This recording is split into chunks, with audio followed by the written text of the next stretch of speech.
Hey guys, Griffin here, and welcome to another video. Today we're going to be talking about camp counselors. So when it comes to camp counselors, I find that they can fall into three different categories. First we have the nice and chill counselors, then we've got the counselors, and finally we have the wretched mean counselors. Oh, and also the hot counselors. The counselor I'm going to be talking about in this story is going to be one of those mean counselors. Let's call her Karen. So what made Karen a Karen? Well, she would always act in a stuck-up, entitled way, and she was also an asshole to everyone, except her campers. In fact, she actually gave her campers a special treatment. Here's what I mean. Whenever her campers wanted something, they would get it, no matter what it was. And whenever her campers got in trouble, she would always take their side, even if they were clearly in the wrong. Heck, she'd probably let them get away with murder! And despite her not being one of my counselors, I still had way too many instances with her for comfort.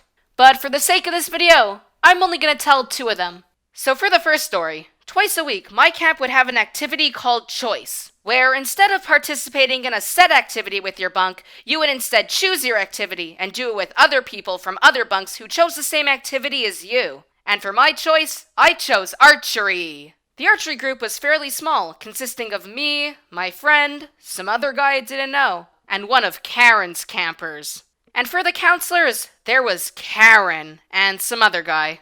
So we go to the archery range, and we're told all the ins and outs, the safety stuff, and yada yada. After that, the other counselor gave us a challenge. Whoever can shoot the most targets by the end of the activity would win a popsicle. A sweet frozen treat? One of the rarest things you can consume at camp? You know damn well I want that popsicle, and everyone else did too. So we started shooting, and boy did we suck at it. Karen's camper managed to hit one early on, and would constantly brag about it from that point forward. At one point during the activity, the other camper with us had to leave for unimportant reasons, and the other counselor with us left with him, leaving us with Karen. Later on, towards the end of the activity, I'd managed to hit one of the targets, tying me with Karen's camper, and he did not like that. He started the play dirty. He begins to try to sabotage my shots by either screaming at the top of his lungs or nudging me as I'm about to shoot. The activity was almost over, and we all had one shot left. Karen's camper took his shot and missed. I come up, take my shot, and bang! Direct hit. I had won. As this is happening, Karen's camper starts to bawl his eyes out, and to this, Karen starts to scream at me. Griffin, look what you did!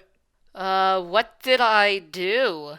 You hurt my camper's feelings for winning! But isn't that the point? No, you're being a sore winner about it, so you're disqualified and you are not getting the popsicle! I was flabbergasted. My friend and I tried to defend me, but Karen would not listen. When we got back, the other counselor asked who had won, and of course, he believed Karen.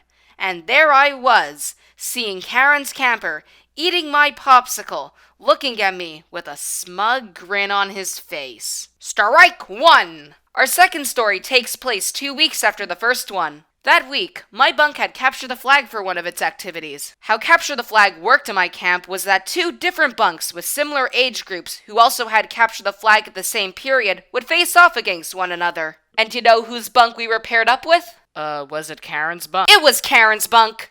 We go to a field and we're told the regular Capture the Flag rules, and the activity begins. Karen's campers charge at us. Some of us charge back, while others, like me, defend. They had no defense, which made things easier for us. We were winning games, left and right, and Karen and her campers were getting ever more angry.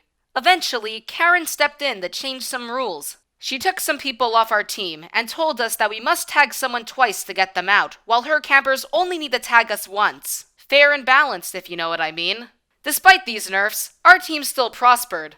At one point, Karen joined the game to aid her team. By now it was a 4v7. The activity went on as normal. They were winning games, we were winning more games. But towards the end, something happened. The round started out as normal. People were running, getting tagged, attempting to steal the flag, same old. But while I'm defending, Karen comes up and I tag her twice. She doesn't stop and takes our flag. I tag her again, and sure enough, she continues to run. But about 5 seconds later, she trips. Ah! Why the hell did you punch me? By now, people start to gather. He hurt me! He assaulted me! But you fell 5 seconds after I tagged you. No, you just hurt me! I think you broke my legs! My friends, my counselor, and other witnesses who saw the whole thing start to back me up. To this, she starts to shriek complete and utter nonsense. Other counselors help her up, and she starts to pretend fall, scream and yell, and make a complete fool of herself, as she is escorted to the infirmary. Strike two, you're out! That's exactly how baseball works! I saw her walking perfectly an hour later, and from that point on, she avoided me at all costs for the rest of the summer. And I never went back because that camp sucked. The end. Wow. Animation takes a long time, especially when you have school and the attention span of a goldfish. Anyways, thank y'all so much for watching. Make sure to leave a like, hit that subscribe button and the bell, and I'll see y'all next time. Peace out, guys.